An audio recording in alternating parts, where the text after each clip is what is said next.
Olá pessoal, bem-vindos de volta ao curso de Sistemas Térmicos. Dando continuidade ao estudo de sistema de refrigeração por compressão mecânica. Aí só algumas coisas que eu acho que eu esqueci de comentar na aula passada, né? Se vocês pegarem um livro, o texto que a gente está seguindo, do Trächel, vai ter uma seção, assim, na seção do compressor alternativo, vai ter uma discussão da parte termodinâmica, dos desvios em relação ao sistema real. Daqui a pouco a gente até volta nessa discussão. Mas aí, só lembrando, né? Então, o compressor alternativo, então, ele vai ter o cilindro com o pistão. Aí vai ter o mecanismo biela-manivela. Isso daqui dentro do sistema, né? Da carcaça do compressor, que aí dentro dela vai ter o enrolamento elétrico também, né? O motor elétrico. E aqui tem o sistema de válvula, né? Então tem a válvula de admissão, que é uma lingueta, né? E a válvula de saída, né? Que também é uma lingueta, né? Então aqui é uma lingueta que abre quando ele está descendo, então por diferença de pressão ela deforma aqui elasticamente, e quando o pistão está subindo, a lingueta aqui abre e o gás vai lá para o compressor, né? Aí lá na explicação fala da perda de carga relacionada aqui, da perda de carga relacionada aqui também. Aí quando ele está fazendo a admissão, o gás aqui está numa temperatura fria, né? Então, considerando, mas assim, não chega a ser bem temperatura de evaporação, temperatura mais alta que a temperatura de evaporação. Mas de qualquer modo é mais frio do que as paredes do cilindro, né? Então ele vai receber calor durante a admissão, né? Aí conforme vai comprimindo, se a gente lembrar lá, né, do diagrama TS, conforme vai comprimindo a temperatura vai subindo, né? Então eventualmente o gás vai ficar mais quente do que o cilindro, né? Então vai começar a transferência de calor do gás para as paredes do cilindro.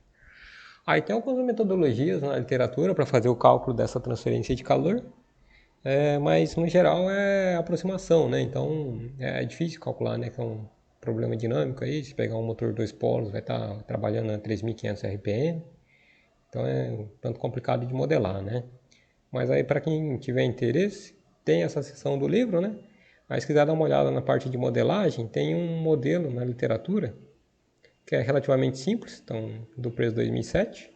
Aí ele leva em conta quando o pistão está no ponto morto superior, igual definição de carro, né? Ele vai ficar com um volume aqui. Aí é definido na literatura como sendo volume morto. Em inglês, se não me engano, acho que é head volume. Aí entra diâmetro, entra deslocamento, né? Qual que é o curso do pistão. E entra algumas outras características, né? Aí fazendo regressão com base em dados de catálogo, dá para obter a coeficiente de transferência de calor e algumas outras características do compressor, né? Para compressor alternativo.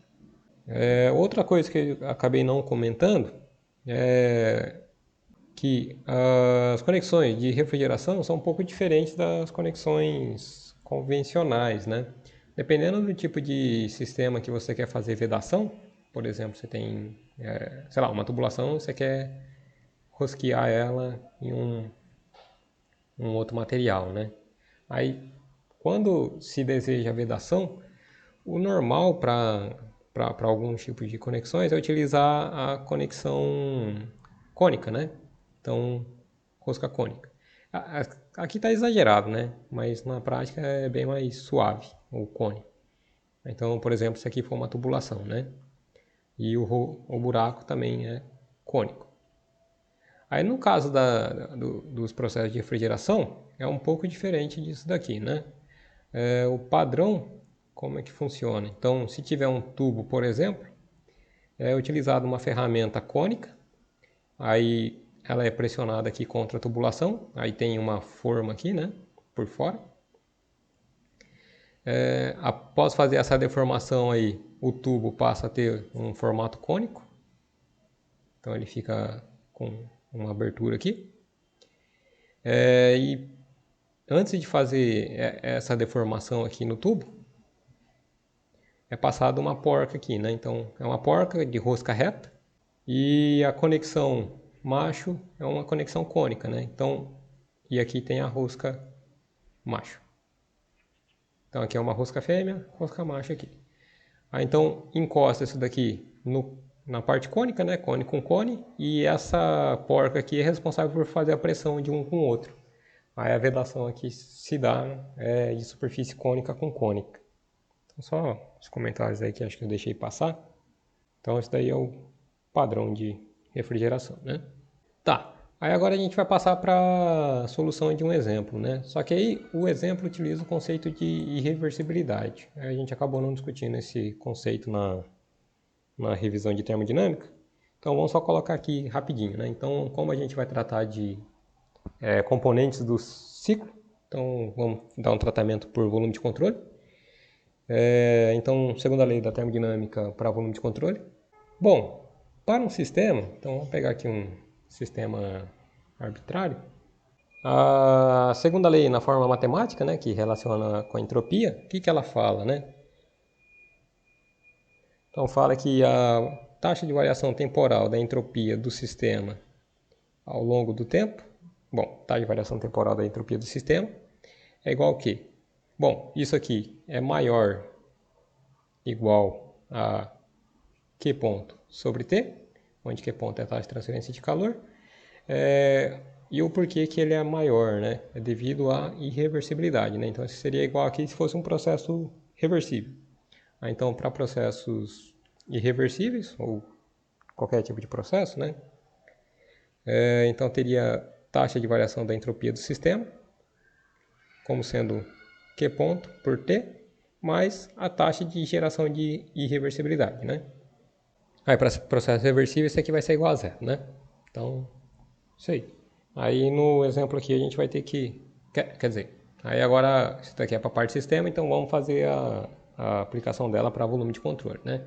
Aí, então, partindo do teorema de transporte de Reynolds, que fala basicamente o quê? Que a taxa de variação temporal, uma propriedade extensiva do sistema, relacionando as propriedades do sistema com as propriedades de volume de controle, né?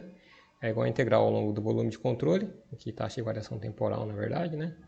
Da propriedade intensiva correspondente, dm, mais a integral de fluxo, né? Então, a integral ao longo da superfície de controle, dieta ρ VdA. Então, aqui é um dm ponto, né? Vazão máxima. Aí, no caso, para a segunda lei, a propriedade extensiva correspondente vai ser a entropia, né? Então, o N do sistema vai ser igual a S do sistema.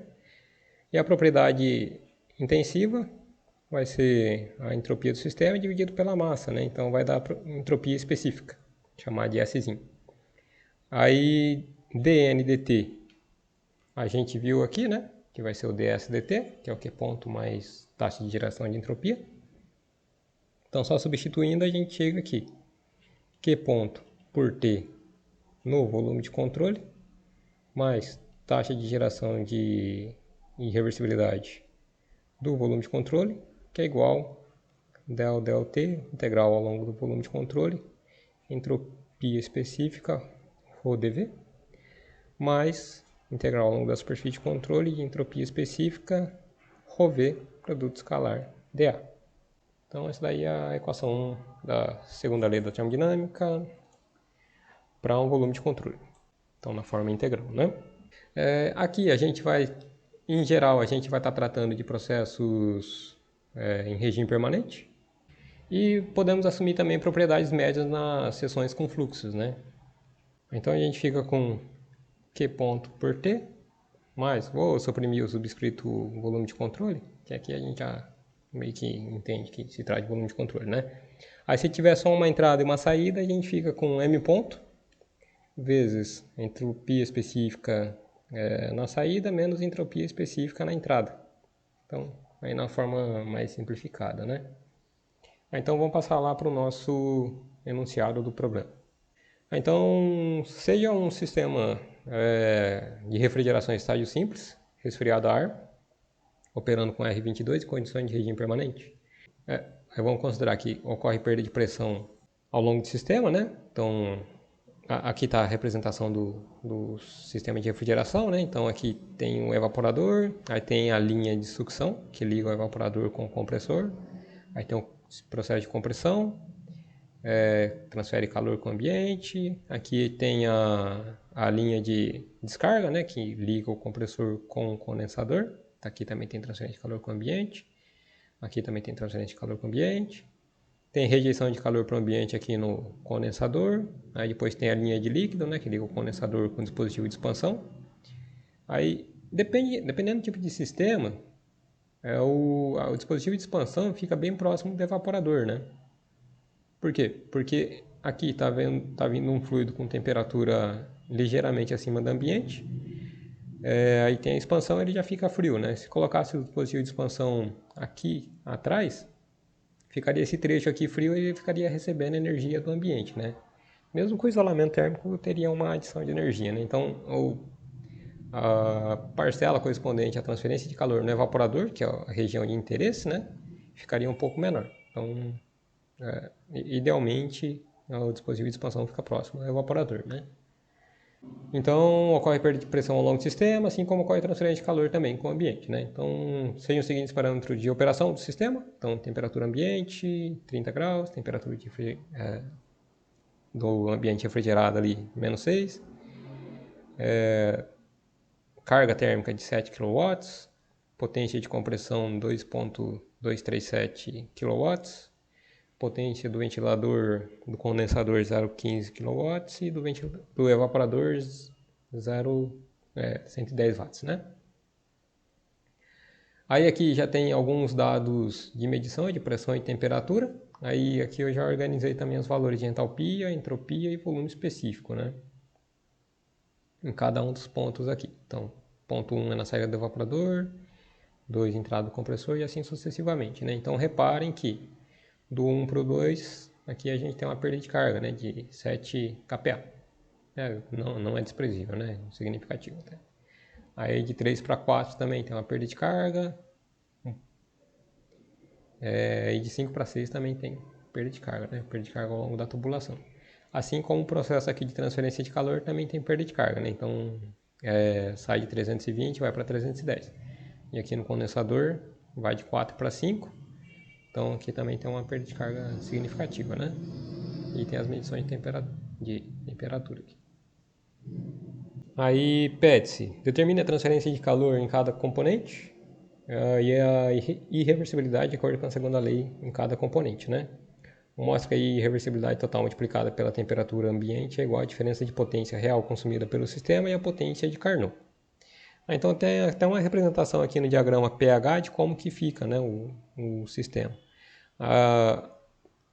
Em achurado aqui está o sistema teórico, né, o ciclo teórico, com compressão isentrópica e processo de transferência de calor isobárico, né? Aí aqui, de 1 para 2, tem a linha de sucção. Aí de 2 para... Aqui tem a perda de carga na válvula de admissão. Aqui tem uma transferência de calor relacionado com... Durante o processo de admissão, né? Então aumenta a entalpia do fluido. Processo de compressão. Aí aqui tem uma perda de carga também na válvula de saída. E tem processo de transferência de calor do fluido para o ambiente, né? Na linha de descarga. Aqui não está muito enfatizado, né? Mas aqui dá para ver um pouco melhor a perda de carga no evaporador, né? Aí no condensador não está tão enfatizado assim, né? Mas a gente viu aqui que não é tão pequeno assim, né? Então de 4 para 5 tem uma perda de carga ali de 20 kPa aproximadamente, né? Então vamos lá, vamos organizar os dados do problema. Exemplo 4.1 relacionando com irreversibilidades, né? Aí a gente vai utilizar o quadro aqui só para fazer a organização do problema, né? E a gente vai fazer a solução numérica na planilha, né? Então a gente vai precisar das taxas de transferência de calor, a gente consegue calcular em alguns processos, né? Então só aplicar a primeira lei da termodinâmica. Vamos só lembrar aqui, né? Então Então, aqui está a primeira lei da termodinâmica, a gente está assumindo regime permanente, então isso aqui é igual a zero, e é comum para problemas de problemas térmicos acabar ainda mais trocador de calor, né? Desprezar a variação de energia cinética e potencial, né? Porque a variação da parcela relacionada com a energia interna é muito maior, né? Aí, de novo, considerando propriedades médias, então a gente fica com Q ponto no volume de controle menos W ponto no volume de controle, que é igual a M ponto HS menos HE. Então, entalpia específica de entrada menos entalpia específica de saída. Aí, então, a partir disso daqui a gente consegue tirar o Q ponto, né? Então, onde que vai ter trabalho, né? Vai ser basicamente no compressor somente, né? E no compressor da de entrada, né? Para os outros componentes vai ser basicamente transferência de calor. Então, com aquela tabela que a gente tem lá, a gente consegue determinar isso daí. Então, só repetindo aquela expressão que a gente obteve aqui para a segunda lei, já resolvendo aqui para a taxa de geração de irreversibilidade, né? Então a gente fica com M ponto entropia de saída menos entropia de entrada menos Q ponto por T. Então, fechou. A gente vai trabalhar basicamente com essas duas equações. Aí aqui já está organizado numa planilha, né? Então eu peguei basicamente aqueles dados. Então, esse enunciado tá até... é um problema parecido que está no livro aí, né? Que vocês estão seguindo. Só que aí no livro está em unidade inglesa, né? Está com PSI, Fahrenheit, coisa assim. Eu coloquei nas unidades de graus Celsius e Capel. Aí aqui eu peguei da tabela termodinâmica, as propriedades, né? De entalpia específica, entropia. E aqui o volume específico, né? Aí só lembrando aqui cada ponto do ciclo, né? Então vamos ver os processos, né? Então vamos começar aqui no evaporador, processo 7 para 1. O que a gente vai ter, né? Então a gente não vai ter trabalho, né? O trabalho aqui vai ser realizado pelo evaporador, né? Mas se a gente passar o volume de controle aqui no evaporador somente, vai ter somente taxa de transferência de calor, com a temperatura de referência de Tref, né? Que é menos 6 graus Celsius. Então a gente consegue chegar no Q ponto ali, né? Utilizando a equação que a gente derivou aqui. Então no evaporador W ponto igual a zero. Então Q ponto é igual a M ponto, H de saída menos H de entrada. Então 7,1. Então Q 7,1. A gente vai ter M ponto vezes a taxa de transferência de calor, variação de entalpia, né? Mas na verdade, a gente já tem o Q ponto, né? Que é 7.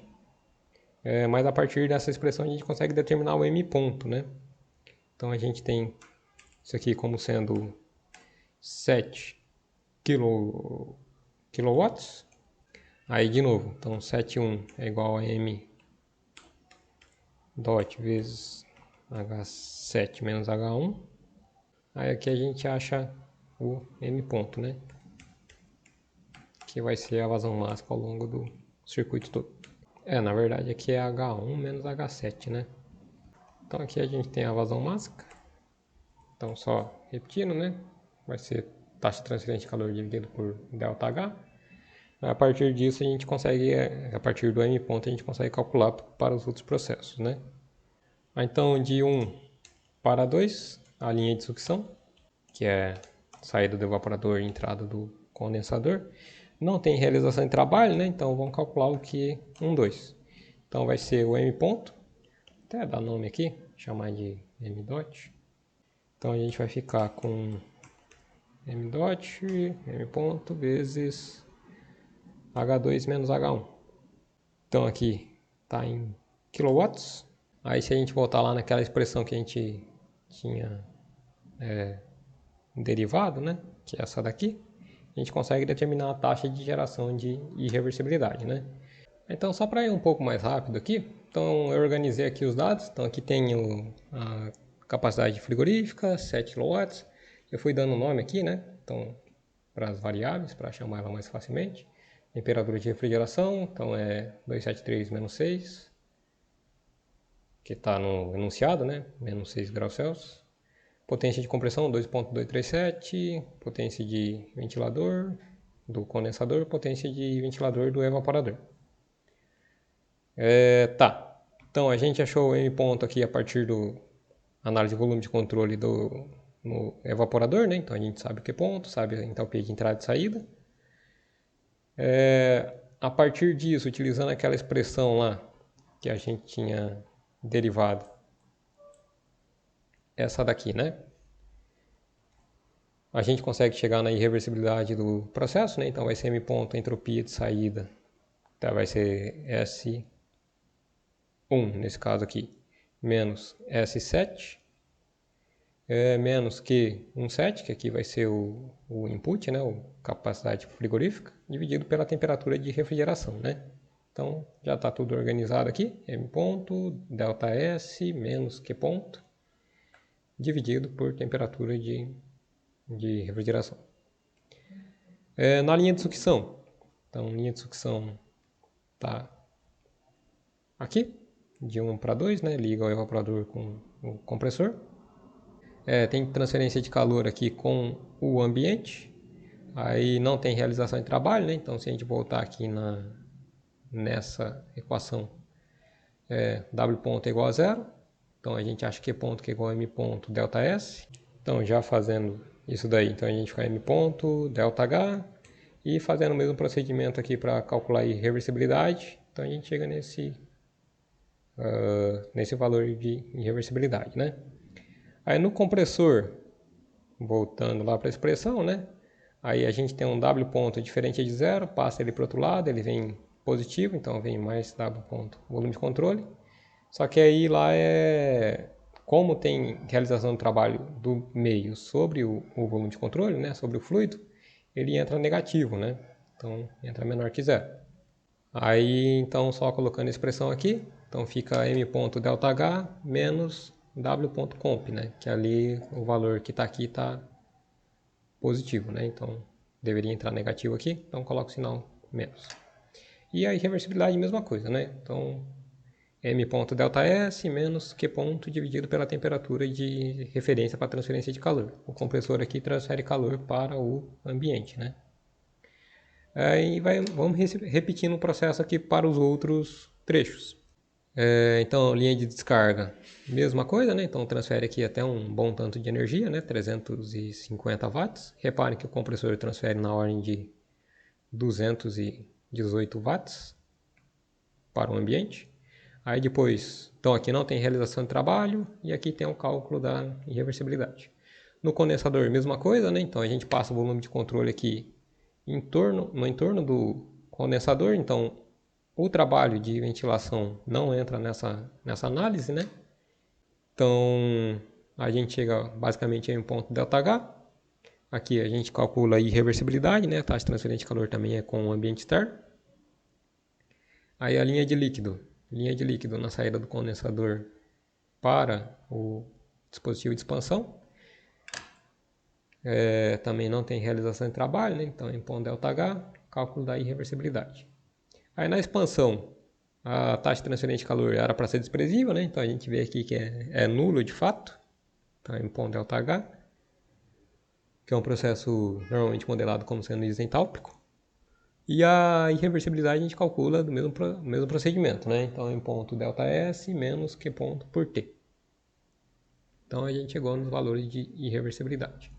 Aí aqui, para chegar na irreversibilidade total do sistema, conforme já até organizei aqui, a irreversibilidade, taxa de geração de irreversibilidade total do sistema é igual à somatória de cada um dos componentes, né? Então aqui eu peguei e fiz a soma, todos os componentes, aí chegou nesse valor aqui, 0.042.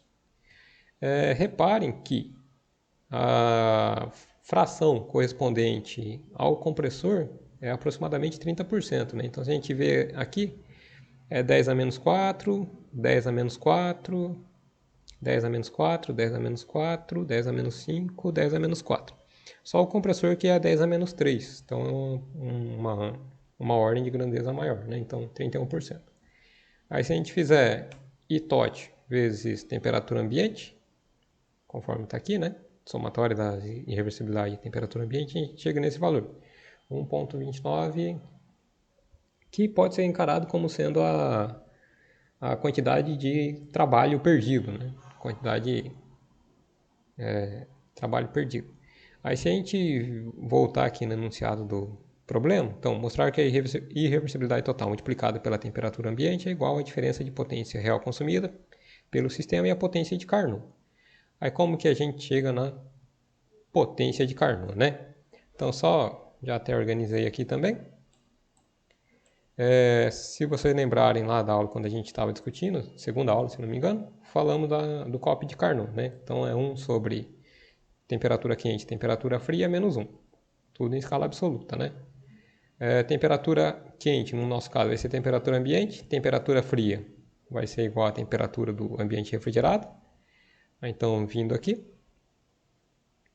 1 sobre temperatura quente, menos sobre temperatura fria, menos 1. Então, chega num COP de Carnot de 7,42. Aí, utilizando a definição do COP, né? Então, é taxa de refrigeração dividido por potência. Então, se a gente estiver interessado na potência de compressão de um ciclo de Carnot, então a gente só passa multiplicando e o COP dividindo, né? Então, fazendo isso, QRF a gente sabe, né, que é 7 dividido pelo COP, chega nesse valor. Aí, se a gente fizer o que foi falado lá no enunciado, né? Então, a gente soma a potência de compressão de Carnot e o produto da taxa de geração de irreversibilidade total e a temperatura ambiente, a gente chega à conclusão que isso aqui é igual à potência de compressão, que está aqui, 2.237. Então, o valor bate certinho, né? Então, as irreversibilidades correspondem a desvio em relação ao ciclo ideal e corresponde a trabalho adicional necessário, né? Então, se fosse um ciclo de Carnot, precisaria somente de 950 watts de compressão, né? Aí no ciclo real precisa de 2,2 kW. A gente também pode calcular aqui por curiosidade, né, o COP do sistema. Então aqui eu peguei taxa de refrigeração dividido pela somatória das potências consumidas. Aí é o mais correto, né, considerar todas as contribuições. Aí se pegar só o do compressor dá um COP maior, né? Só que aqui você está meio que roubando, né? Então não é muito representativo, né? O sistema real acaba consumindo mais energia, né? Mas se for só do ciclo, sem considerar os periféricos, né? De ventilador, coisa assim, aí seria 3.12, 3.13, né? De maneira geral, a perda de carga, a contribuição da perda de carga nas irreversibilidades não é muito grande, né? Conforme a gente viu aqui, praticamente tudo é relacionado com o processo de compressão. Os processos de transferência de calor também têm contribuição significativa, né? Então aqui deu um valor elevado, né? Tanto no evaporador tanto no condensador quanto no evaporador, né? Então na próxima aula a gente inicia o estudo de misturas, processo de misturas, para dar base para a gente estudar o processo de refrigeração por absorção. Então até a próxima aula.